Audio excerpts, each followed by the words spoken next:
ನಮಸ್ಕಾರ. ನೀವು ನೋಡ್ತಾ ಇದ್ದೀರಾ ಟಿವಿ ವಿಕ್ರಮ ವಿಶೇಷ ಕಾರ್ಯಕ್ರಮಕ್ಕೆ ಸ್ವಾಗತ. ನಾನು ಜೆಸಿಲ್ ಡಿಸೋಜ. ನೀವು ಇಲ್ಲಿ ತನಕ ಟಿವಿ ವಿಕ್ರಮವನ್ನು ಸಬ್ಸ್ಕ್ರೈಬ್ ಮಾಡದೇ ಇದ್ದರೆ ತಕ್ಷಣ ಸಬ್ಸ್ಕ್ರೈಬ್ ಮಾಡಿ. ಪಾಲಿಟಿಷಿಯನ್ ಮೈ ಮೇಲೆ ಅಂಟಿಕೊಂಡ ಕ್ರಿಮಿನಲ್ ಅನ್ನುವ ಕಳಂಕವನ್ನು ತೆಗೆಯೋಕೆ ಇರುವ ಒಳ್ಳೆಯ ದಾರಿ.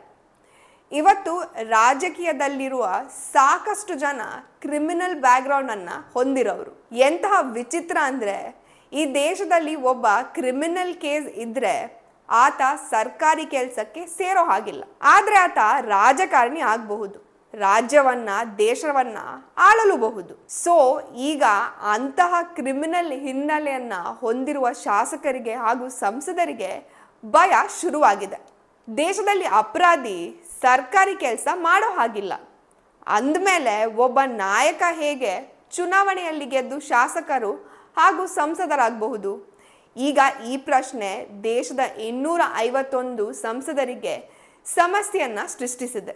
ಸುಪ್ರೀಂ ಕೋರ್ಟ್ ಕ್ರಿಮಿನಲ್ ಆರೋಪ ಎದುರಿಸುತ್ತಿರುವ ಸಂಸದರು ಹಾಗೂ ಶಾಸಕರ ಮೇಲೆ ಕ್ರಮವನ್ನ ಕೈಗೊಂಡಿದೆ. ಹಿರಿಯ ವಕೀಲ ವಿಜಯ್ ಹಂಸಾರಿ ಸುಪ್ರೀಂ ಕೋರ್ಟ್ಗೆ ಕಳಿಸಿದ ರಿಪೋರ್ಟ್ನಿಂದ ಈಗ ಸಂಸದರಿಗೆ ಹಾಗೂ ಶಾಸಕರಿಗೆ ಸಮಸ್ಯೆ ಎದುರಾಗಬಹುದು. ರಾಜಕೀಯ ಅಪರಾಧೀಕರಣ ಕುರಿತು ಸುಪ್ರೀಂ ಕೋರ್ಟ್ ನ್ಯಾಯಾಲಯದಲ್ಲಿ ಎಷ್ಟು ರಾಜಕಾರಣಿಗಳು ಅಪರಾಧಿಗಳಲ್ಲಿ ಭಾಗಿಯಾಗಿದ್ದಾರೆ, ಎಷ್ಟು ರಾಜಕಾರಣಿಗಳಿಗೆ ಶಿಕ್ಷೆಯಾಗಿದೆ ಹಾಗೂ ಎಷ್ಟು ರಾಜಕಾರಣಿಗಳು ಶಿಕ್ಷೆಯನ್ನ ಅನುಭವಿಸ್ತಾ ಇದ್ದಾರೆ, ಇದೆಲ್ಲದರ ಬಗ್ಗೆ ಸುಪ್ರೀಂ ಕೋರ್ಟ್ಗೆ ಮಾಹಿತಿ ನೀಡಲಾಯಿತು. 543 ಲೋಕಸಭಾ ಸಂಸದರಲ್ಲಿ 251 ಸಂಸದರ ಮೇಲೆ ಕ್ರಿಮಿನಲ್ ಆರೋಪಗಳಿವೆ. 170 ಅಪರಾಧಿಗಳ ವಿರುದ್ಧ 5 ವರ್ಷ ಅಥವಾ ಅದಕ್ಕಿಂತ ಹೆಚ್ಚು ಅವಧಿ ಜೈಲು ಶಿಕ್ಷೆ ವಿಧಿಸಬಹುದು. ವಾಸ್ತವವಾಗಿ ಸುಪ್ರೀಂ ಕೋರ್ಟ್ ವಕೀಲ ಅಶ್ವಿನಿ ಉಪಾಧ್ಯಾಯ್ ಸಲ್ಲಿಸಿದ ಅರ್ಜಿ ವಿಚಾರಣೆ ನಡೆಸಿದ ಸುಪ್ರೀಂ ಕೋರ್ಟ್ ದೇಶದಲ್ಲಿ ಸಂಸದರು ಮತ್ತು ಶಾಸಕರ ವಿರುದ್ಧ ಕ್ರಿಮಿನಲ್ ಪ್ರಕರಣಗಳು ಜೊತೆಗೆ ಜೀವಾವಧಿ ಶಿಕ್ಷೆಗೆ ಬೇಡಿಕೆಯನ್ನ ಇಟ್ಟಿದ್ದಾರೆ. ಈಗ ಜಸ್ಟಿಸ್ ದಿಬಾಂಕರ್ ದತ್ತಾ ಮತ್ತು ಜಸ್ಟಿಸ್ ಮನಮೋಹನ್ ಸಿಂಗ್ ಈ ವಿಷಯವನ್ನ ಅಟಾರ್ನಿ ಜನರಲ್ ಅವರಿಗೆ ಉಲ್ಲೇಖಿಸಿದ್ದಾರೆ ಮತ್ತು ಭಾರತದ ಚುನಾವಣಾ ಆಯೋಗದಿಂದ 3 ವಾರದ ಒಳಗೆ ಉತ್ತರವನ್ನ ಸಹ ಕೇಳಿದೆ. 170 ಸಂಸದರಿಗೆ 2 ವರ್ಷಕ್ಕಿಂತ ಹೆಚ್ಚು ಶಿಕ್ಷೆಯಾದರೆ ಅವರು ಸಂಸದರಾಗಿ ಇರೋದಕ್ಕೆ ಅರ್ಹರಾಗುವುದಿಲ್ಲ. ಹಿರಿಯ ವಕೀಲ ವಿಜಯ್ ಹಂಸಾರಿ ಅವರು ಜಸ್ಟಿಸ್ ದಿಬಾಂಕರ್ ದತ್ತಾ ಮತ್ತು ಜಸ್ಟಿಸ್ ಮನಮೋಹನ್ ಅವರಿಗೆ 83 ಪುಟದ ವರದಿಯನ್ನ ನೀಡಿದ್ದಾರೆ. ಇದನ್ನ ವಿವಿಧ ಹೈಕೋರ್ಟ್ಗಳಿಂದ ಡಾಟಾ ತೆಗೆದು ತಯಾರು ಮಾಡಲಾಗಿದೆ. ಇದರ ಮೂಲಕ ಯಾವ ರಾಜ್ಯದಲ್ಲಿ ಎಷ್ಟು ಸಂಸದರ ವಿರುದ್ಧ ಕೇಸ್, ಕೇರಳದಲ್ಲಿ 20 ಸಂಸದರ ಪೈಕಿ 19 ಸಂಸದರ ವಿರುದ್ಧ ಕೇಸ್ ದಾಖಲಾಗಿದೆ. 19 ಸಂಸದರಲ್ಲಿ 11 ಜನ ವಿರುದ್ಧ ಗಂಭೀರ ಪ್ರಕರಣಗಳು ದಾಖಲಾಗಿವೆ. ತೆಲಂಗಾಣದಲ್ಲಿ 17ರಲ್ಲಿ 14 ಸಂಸದರ ವಿರುದ್ಧ ಕೇಸ್ ದಾಖಲಾಗಿದೆ.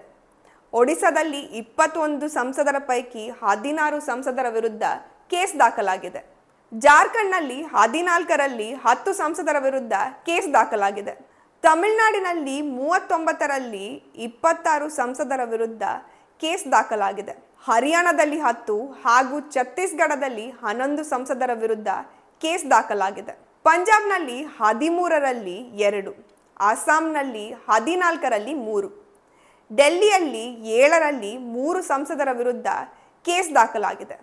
ರಾಜಸ್ಥಾನದಲ್ಲಿ 25ರಲ್ಲಿ 4, ಗುಜರಾತ್ನಲ್ಲಿ 25ರಲ್ಲಿ 5, ಮಧ್ಯಪ್ರದೇಶದಲ್ಲಿ 29ರಲ್ಲಿ 9 ಸಂಸದರ ಮೇಲೆ ಕೇಸ್ ನಡೀತಾ ಇದೆ. ಆಡಳಿತ ಪಕ್ಷ ಹಾಗೂ ವಿರೋಧ ಪಕ್ಷ ಈ ಎರಡೂ ಪಕ್ಷಗಳ ಸಂಸದರಲ್ಲಿ ಕ್ರಿಮಿನಲ್ ಕೇಸ್ ಇದೆ. ಹೀಗಾಗಿ ಮುಂಬರುವ ಸಮಯದಲ್ಲಿ 251 ಸಂಸದರ ಕೌಂಟ್ ಡೌನ್ ಶುರುವಾಗಲಿದೆ. ಸುಪ್ರೀಂ ಕೋರ್ಟ್ ಸತ್ಯವನ್ನ ತೋರಿಸುತ್ತಾ ಬಲವಾದ ಟೀಕೆಯನ್ನ ಮಾಡಿದೆ. ಸುಪ್ರೀಂ ಕೋರ್ಟ್ ರಾಜಕೀಯದಲ್ಲಿ ಅಪರಾಧೀಕರಣ ದೊಡ್ಡ ಸಮಸ್ಯೆ ಅಂತ ಹೇಳ್ಕೊಂಡಿದೆ. ಶಿಕ್ಷೆಗೆ ಒಳಗಾದಂತಹ ವ್ಯಕ್ತಿ ಸಂಸದಿಗೆ ಹೇಗೆ ಮರಳಿ ಬರುತ್ತಾರೆ ಎಂದು ಸುಪ್ರೀಂ ಕೋರ್ಟ್ ಪ್ರಶ್ನೆ ಕೂಡ ಮಾಡಿದೆ. 2023ರಲ್ಲಿ ಸುಪ್ರೀಂ ಕೋರ್ಟ್ ಸಂಬಂಧಪಟ್ಟ ಎಲ್ಲ ಹೈಕೋರ್ಟ್ಗಳಿಗೆ ಶಾಸಕರು ಹಾಗೂ ಸಂಸದರ ವಿರುದ್ಧ ಬಾಕಿ ಇರುವ ಎಲ್ಲ ಕ್ರಿಮಿನಲ್ ಪ್ರಕರಣಗಳು ಮೇಲ್ವಿಚಾರಣೆ ಮಾಡಲು ವಿಶೇಷ ಟೀಮನ್ನು ರಚಿಸಲು ಸೂಚನೆ ನೀಡಿತು.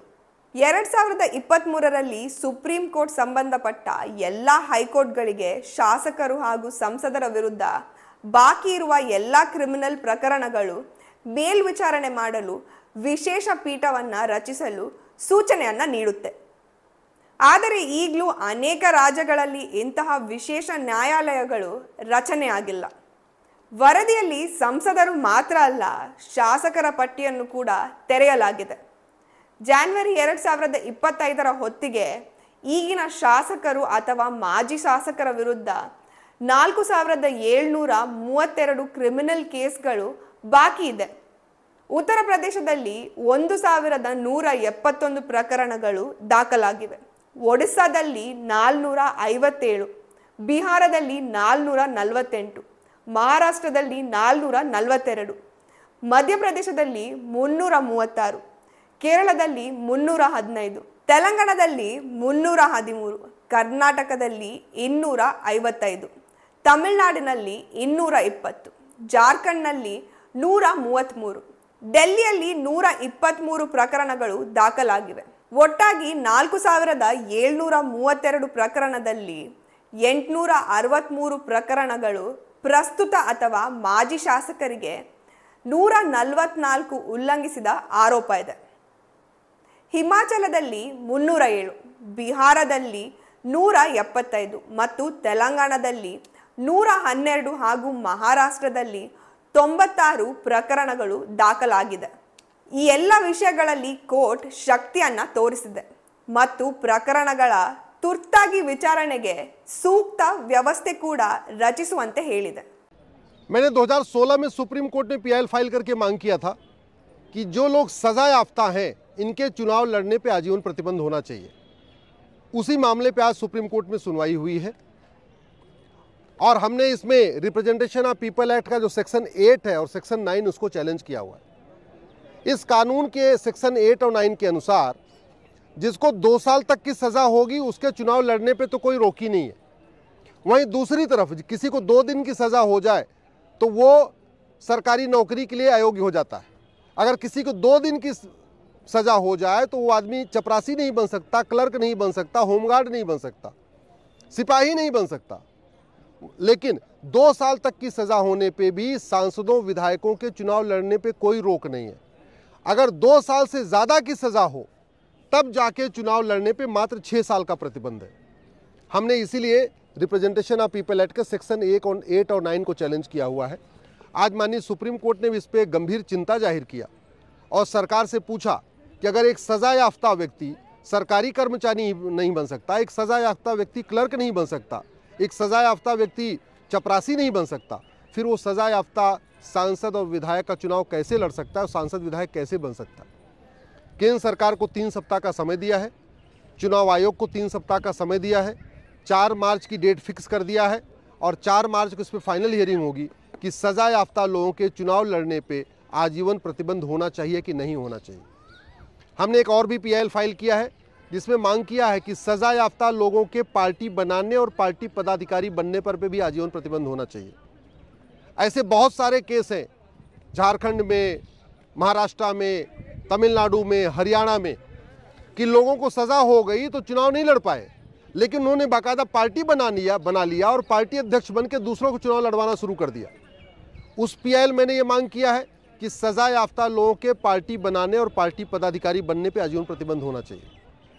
एक हमारी तीसरी पीआईएल है जिसमें मैंने कहा है कि जिन लोगों के खिलाफ गंभीर मामलों में चार्ज फ्रेम हो चुका है, हत्या, बलात्कार, मनी लॉन्ड्रिंग, किडनैपिंग, एक्सटॉर्शन, ऐसे गंभीर मामलों में जिनके खिलाफ चार्जेस फ्रेम हो गया है उनके चुनाव लड़ने पे रोक लगनी चाहिए और उनका मुकदमा जब तक डिसाइड न हो जाए तब तक उनके चुनाव लड़ने पे प्रतिबंध होना चाहिए।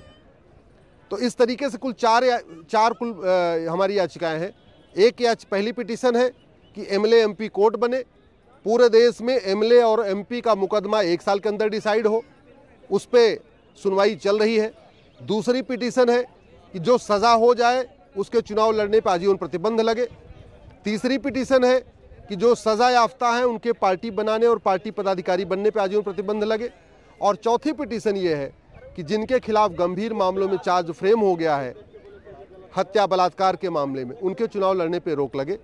आज माननीय सुप्रीम कोर्ट ने काफ़ी इस पर देर तक सुनवाई किया और देर तक सुनवाई करके केंद्र सरकार को अंतिम अवसर दिया है 3 सप्ताह का। मामला 2016 से चल रहा है, लेकिन अभी तक केंद्र सरकार ने स्पष्ट नहीं किया कि वो सजा याफ्ता के जो लोग सजा याफ्ता अपराधी हैं उनके चुनाव लड़ने पर आजीवन प्रतिबंध चाहती है कि नहीं चाहती है। ऐसे इलेक्शन कमीशन ने भी अभी तक स्पष्ट नहीं किया, मामला 2016 से चल रहा है, कि जो सजा याफ्ता है उनके चुनाव लड़ने पर आजीवन प्रतिबंध होना चाहिए कि नहीं होना चाहिए। अब 4 मार्च को फाइनल हियरिंग होगी। मुझे पूरा विश्वास है कि सुप्रीम कोर्ट कम से कम इस पर एक डिसीजन लेगा और सेक्शन 8 और सेक्शन 9 जो रिप्रेजेंटेशन ऑफ पीपल एक्ट है, इसमें जहां 6 साल का प्रतिबंध है उसको ख़त्म करके उसको आजीवन प्रतिबंध बनाएगा और आने वाले टाइम में सजा याफ्ता लोगों के पार्टी बनाने, चुनाव लड़ने, पार्टी बनाने, पार्टी पदाधिकारी बनने पर आजीवन प्रतिबंध होगा, ऐसे हमें पूरा विश्वास है। ಸೊ ಈಗ ಕ್ರಿಮಿನಲ್ ಹಿನ್ನೆಲೆ ಇರುವ ರಾಜಕಾರಣಿಗಳಲ್ಲಿ ಡವಡವ ಶುರುವಾಗಿದೆ. ಒಂದು ವೇಳೆ ಈ ಕಾನೂನು ಬಂದರೆ ಯಾವ ಯಾವ ಪಕ್ಷದಿಂದ ಎಷ್ಟು ಮಂದಿ ಮನೆಗೆ ಹೋಗ್ತಾರೆ ಅನ್ನೋದು ನೋಡೋಣ. ಟಿವಿ ವಿಕ್ರಮ, ದೇಶ ನಿಮ್ಮ ಕೈಯಲ್ಲಿ. ಈ ಕಾರ್ಯಕ್ರಮ ನಿಮಗೆ ಇಷ್ಟ ಆಗಿದ್ದಲ್ಲಿ ಲೈಕ್, ಶೇರ್ ಹಾಗೂ ಕಮೆಂಟ್ ಮಾಡಿ. ಟಿವಿ ವಿಕ್ರಮದ ಕಾರ್ಯಕ್ರಮಗಳನ್ನು ನಿರಂತರವಾಗಿ ವೀಕ್ಷಿಸಲು ಸಬ್ಸ್ಕ್ರೈಬ್ ಮಾಡಿ, ಬೆಲ್ ಐಕನ್ ಒತ್ತಿ.